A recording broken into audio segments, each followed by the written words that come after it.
Well, a critical vote coming up in England, of course, with a government in absolute disarray and shambles, and with a Prime Minister in Keir Starmer, who it seems those around him actually planning to fight a leadership contest if Andy Burnham becomes an MP.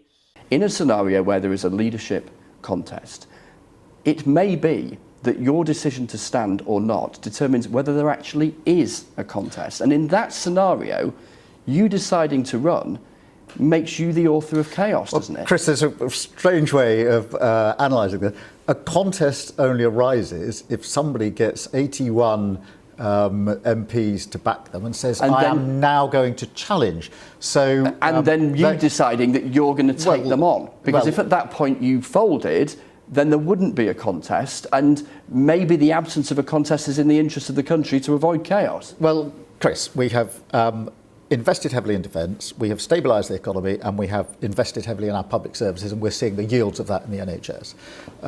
That is a very sound platform, and I want to complete the work I was elected into government to do, and therefore that's why I've always said I'm not going to walk away from the commitment that I made in 2024 to serve my country, and the mandate that I won from the British public in order to do so. That was a mandate we won in 2024 with me then leading my party and me now as Prime Minister. I'm not going to walk away from that because I think it's very important that we carry on ensuring that we do the right thing on defence and security. It's the number one priority for me as Prime Minister.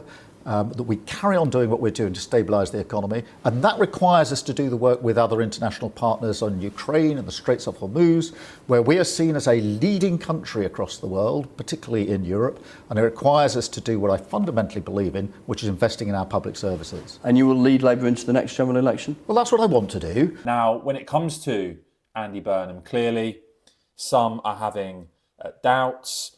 What would this man potentially as Prime Minister mean? Well, there are now sounds that there'd be welfare cuts to fund higher defence spending, but the Telegraph reporting that Ed Miliband could become Burnham's Chancellor. Your team confirmed to our economics editor that you would stick to the Prime Minister and Chancellor's self-imposed fiscal rules.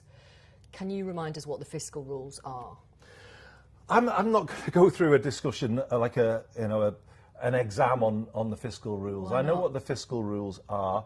I've been very clear about it. We will set out a plan that is within those rules so that we keep the discipline. Nothing I've said at any point in this campaign or before this campaign has been about ignoring the bond markets or saying they don't matter. And that is the firm position that we have taken. And actually, to go further than that, the Labour manifesto matters as well here, because that is what this government was elected on. I mean, as for how the Makerfield by-election is looking, well, you can see here, this was the latest Survation poll. That had a 10-point lead for Labour over Reform.